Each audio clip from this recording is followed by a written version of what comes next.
The following 7 questions are of crucial importance for effective cupping treatment. In which cases should cupping therapy be used? Where should the cup be placed on the body? How many cups should be used? How strong should the vacuum be? How long should be the left on the body? Which cupping technique should I use in each case? What type of cup should I use? Silicone, plastic, glass? All these questions need to be answered before starting cupping therapy for it to be truly effective and safe. The most common mistake in cupping therapy, which can cause some damage, is overdoing it. There are 2 aspects to overdoing cupping. First, too much vacuum on the cup. The intensity should be tolerable. On the pain scale of 1 to 10, the patient should feel the intensity of vacuum as 5 to 7. So check with your patient that the procedure is not too painful for him.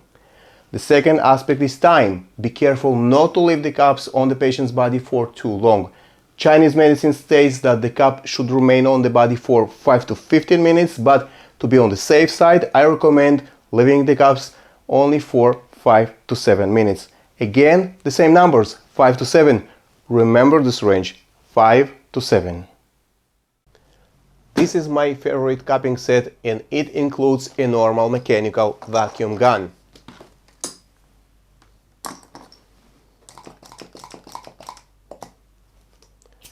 You can find an electric vacuum gun of this brand, but it is quite expensive. By chance, I found out that a much cheaper electric vacuum gun from AliExpress also works for these cups. This device makes your work with cupping much easier and faster. Watch this.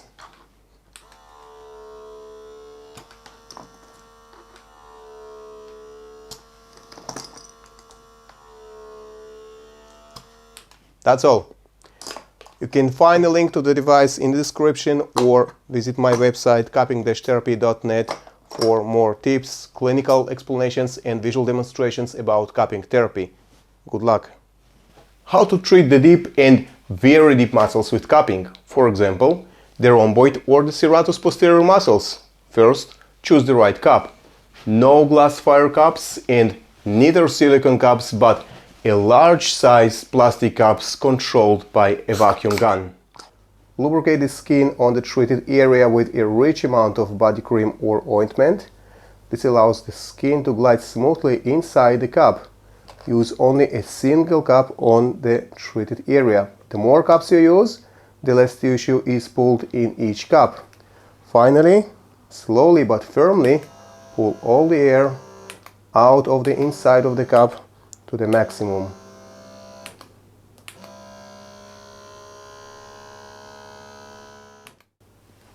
Leave it there for a few minutes and release. That's it. There are at least 6 techniques of cupping therapy: stationary cupping, cupping massage, dynamic cupping, flash cupping, cup and stretch, and wet cupping. Each technique has its own clinical benefits. Stationary cupping is the simplest and effective technique for general pain management. Flash cupping is ideal for respiratory disorders. Dynamic cupping improves limited range of motion. Cupping massage increases blood circulation to the treated area. Cup and stretch is excellent for chronic pain, and wet cupping is used in cases of stubborn localized pain or in certain specific pathological conditions based on Chinese medicine principles. Sometimes you work hard, but your patients don't get better. Are some of your clients not satisfied? Are your hands tired from the hard manual work? Learn the Cupping Therapy Master's Edition, the only cupping course that gives you all the knowledge and tools you need to become a true master of cupping therapy and helps you to relieve your patient's pain effectively. It saves you money by not having to buy unnecessary expensive equipment. Save your time by learning only the most important, practical, and effective material. Makes your patients much happier with the treatment results. Makes you a better therapist. Improve your skills with Cupping Therapy Master's Edition and become the best in your field. cupping-therapy.net